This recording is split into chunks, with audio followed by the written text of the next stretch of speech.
You know, when we think about building a life, we usually picture it like constructing a house. Right, yeah. A Yep. very linear process. Exactly. You lay the foundation in your 20s, you frame the walls with your career, and then you put the roof on when you finally find a partner and, settle down. It is a very logical way to look at growing up. You just assume you are the sole architect of your own adulthood. It is a comforting blueprint, for Hmm. sure. I mean, you move step by step, floor by floor. You curate an identity based on the choices you make as an independent, rational adult. But that really assumes your foundation is entirely your own. Which brings us to the core of our deep dive today. What happens when you discover that the most critical, load-bearing pillar of your entire adult life was actually installed when you were just like 8 years old? Oh, man. Right. And what if trying to build a new separate life around that ancient pillar is causing the whole structure to just completely fracture and collapse? It creates this impossible architectural tension. The foundation is essentially at war with the facade. And, well, that tension is exactly what drives the narrative in Carley Fortune's novel, Our Perfect Storm. It really is. Today, we are looking past the surface of this source material to dissect the anatomy of a lifelong, incredibly complicated friendship. We're exploring how early childhood bonds irrevocably shape our adult choices. And, the psychological fallout that occurs when the person who knows you best is the very person you are desperately trying to push away. Okay, let's unpack this because we really have to start where all profound connections do, right? At the very beginning. Definitely. We are introduced to a girl named Frankie and a boy named George. They meet at age 8, and the conditions of this meeting are just incredibly specific. Frankie is this fiery, rebellious kid, and she is acting out because she feels completely abandoned. Her mother just up and vanished to the East Coast to study North Atlantic right whales. And not just any whale either. Yeah. Her mother is studying a specific whale named Francesca. Oh. Yeah, catalog number 1950, which is actually where Frankie got her name. So for an 8-year-old, the psychological displacement is massive. I mean, Frankie feels like her mother literally left her to go be with her, like, sister of the sea. Exactly. She is full of rage. Yeah. So she is chasing a rabbit through a cider hedge, and she just stumbles into the overgrown yard of the big house next door. Where she genuinely believes a witch lives, by the way. Right, yeah. But instead of a witch, she finds George. And he is this pale, kind of soft-looking boy with a buzzed haircut and a stained hoodie.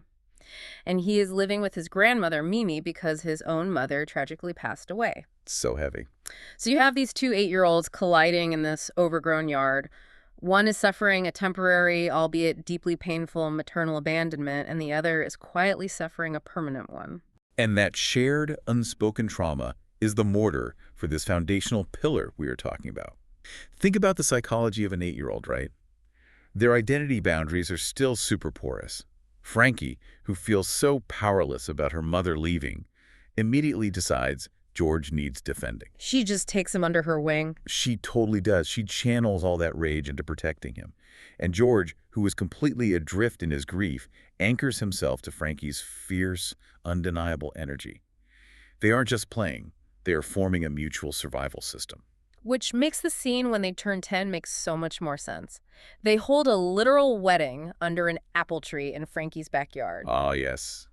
The wedding. Frankie is wearing this old curtain she dug out of a dress-up trunk, and George is wearing a green sweater with a fresh appleberry crisp stain on it. And they write out vows on notebook paper, promising to be best friends forever. Her dad even starts referring to George as Frankie's missing rib. The terminology the dad uses there is incredibly heavy, honestly. It really is. The missing rib concept, it implies enmeshment. It suggests that they are not two separate entities who happen to be friends, but rather essential components of a single, unified organism. I have to push back on the sustainability of that dynamic, though. Like, for you listening, think about how dangerous that sounds. To me, their bond sounds less like a healthy friendship and more like a gravitational pull. Yeah. It is comforting to have someone who completes you when you were 10, sure. But isn't it inherently dangerous to rely on an 8-year-old's promise as the foundational emotional support system for your entire adult life?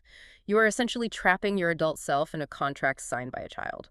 What's fascinating here is how the source material establishes George not just as a friend, but as a mirror for Frankie's truest self. When they are children, that mirror reflects a brave, fiercely loyal, super hot-tempered girl.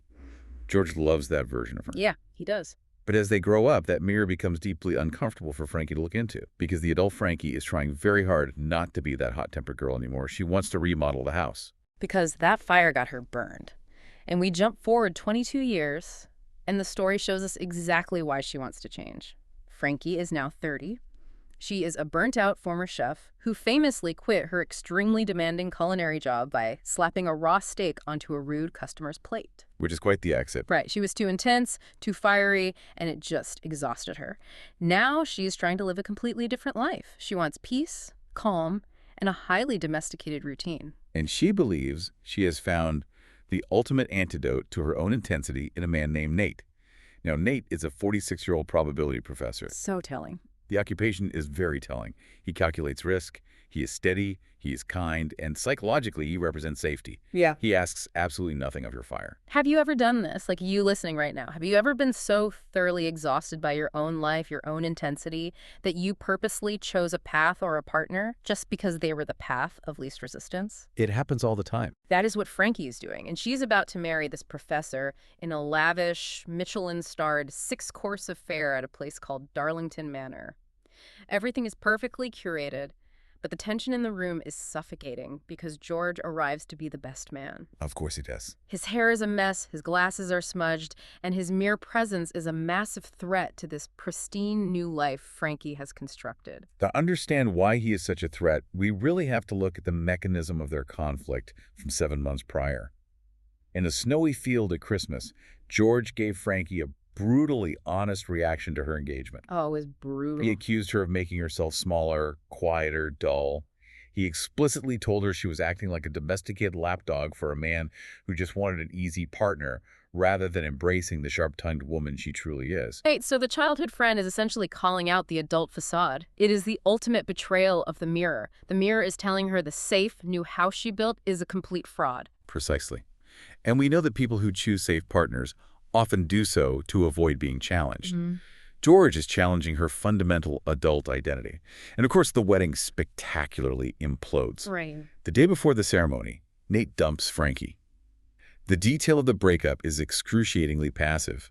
He does it via a note written on blue hotel stationery. The probability professor calculated the odds and just decided to fold. Yep. And it completely shatters Frankie. She goes into a period of severe, almost comical wallowing. She builds a literal nest of blankets on her friend Aurora's couch, sharing it with an ancient cat named Atomic Yellow. I love that cat. She maxes out her Visa card, buying sweaters she doesn't even need. She completely loses her temper on a poor gym employee who accidentally calls her Mrs. Bacon, which was supposed to be her married name. Finally, out of money and options, she is forced to move back into her childhood bedroom in the Kawartha Lakes. Which, significantly, is physically located right next door to the big house where George grew up. We often talk about regression as a trauma response. When the adult identity you try to construct completely fails, the brain naturally seeks the geography of its earliest safety. Frankie is finding safety by retreating into the past. Here's where it gets really interesting, though. Frankie's pursuit of this highly mature, peaceful adult life ironically forces her into a total regression. She's back in her childhood bedroom, reading cookbooks, trying to imagine she is 14 again.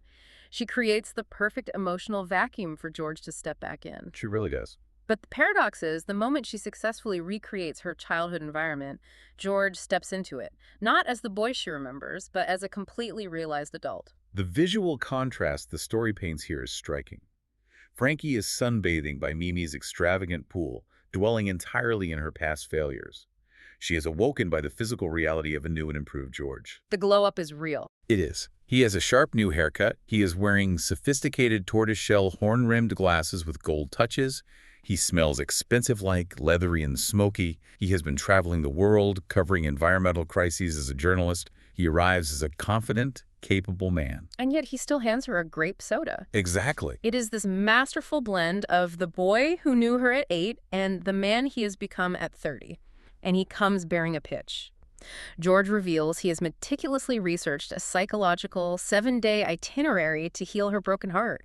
His radical solution is that they're going to hijack her prepaid honeymoon and drive out to Tofino, British Columbia together. It is a staggering proposition when you think about it psychologically. He is taking the ultimate symbol of her failed romantic relationship, the honeymoon, and actively claiming it for their friendship. The execution starts immediately. They are on the road, driving down the Pacific Rim Highway. The external environment perfectly sets the internal mood. It is a terrifying, winding road wrapped around cliff edges in the pouring rain. Frankie is nauseous and anxious, but inside the car, there is this incredible lived-in intimacy. Yeah. Frankie has packed homemade trail mix specifically tailored to George's tastes, like salted cashews and dried currants. That trail mix isn't just a snack, though. It is a profound behavioral expression of how deeply she knows him. She knows exactly how to feed him. And if we remember how the story started, with Frankie's mother leaving, we know that for Frankie, the act of feeding someone is her ultimate gesture of care and stabilization. And to distract her from the terrifying road, George puts on Kelly Clarkson's Since You've Been Gone, and they are just scream singing at the top of their lungs in this tiny car. I love that image. It highlights this visceral, embodied knowing between them. George is the absolute only person on the planet who can pull Frankie out of her misery and make her scream sing like that. If we connect this to the bigger picture, we have to look at the psychology of George's strategy here. He declares day one of this itinerary as a day to simply wallow. He explicitly tells her to respect the shittiness of the breakup. By doing this, George is actively validating Frankie's negative emotions. Right. Think about the contrast with Nate. Nate reportedly made Frankie feel like she had to constantly suppress her bad temper, to be quiet, to be easy. George is giving her psychological permission to be difficult. I hear that, but I have to ask you to consider George's true motives here. I keep looking at this 7-day itinerary and thinking of a Trojan horse. Okay, interesting. Like, on the outside, it looks like a highly structured, selfless emotional rehab designed to heal his best friend. But what are the soldiers hiding inside that horse? Is he sneaking in validation just to make himself indispensable again? Is this actually a calculated, desperate mission to rescue his missing rib before she can slip away and try to marry someone else? That is the brilliant tension of the narrative. The underlying romantic tension is undeniable, even if they aren't consciously admitting it to themselves. George claims he is doing this purely to get his best friend back. He is operating under the guise of platonic rescue. Right, the guys. But as they arrive at their destination, the universe and the incredibly enthusiastic hotel staff seems completely determined to force them to confront the physical reality of their enmeshment. The setting alone forces a confrontation. They arrive at the Moss and Stone Resort in Tofino. The landscape is awe-inspiring and wild. You have these towering, ancient Sitka spruce trees and temperate rainforests colliding violently with the white gold sand of the Pacific Ocean. Notice how the geography is the exact opposite of the manicured, civilized, predictable lawns of Darlington Manor, where she was supposed to marry the probability professor. The environment has shifted from controlled to completely untamed. And the moment they step into the lobby, the untamed energy translates into this hilarious, excruciating misunderstanding. They meet Kevin, the head of guest experiences. Oh, Kevin. Kevin naturally assumes they are the newlyweds. He looks at them and cheerfully says, "Mr. and Mrs. Bacon." And George, without missing a single beat, smoothly corrects him. But he doesn't correct the marital status. No, he doesn't. He corrects the name. He says, "Francesca Gardner," and casually drops a sleek black credit card to pay for everything. And Frankie doesn't shut it down either.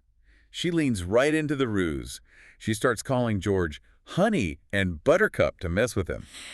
Psychologically, this is a progression to play. It is a continuation of the childhood play acting they started with their curtain and stained sweater wedding under the apple tree when they were 10. Except they aren't 10 anymore. And Kevin, the resort manager, is taking this honeymoon very, very seriously. He certainly is. He escorts them to their deluxe suite. It has a fully stocked kitchen with dry Gewürztraminer and these local delicacies called hazelnut rainforest crispy logs.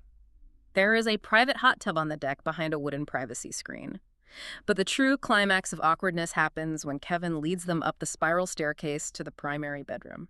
It is an absolute sensory overload of manufactured adult romance. That doesn't even begin to cover it. Yeah. There are blood-red rose petals scattered absolutely everywhere.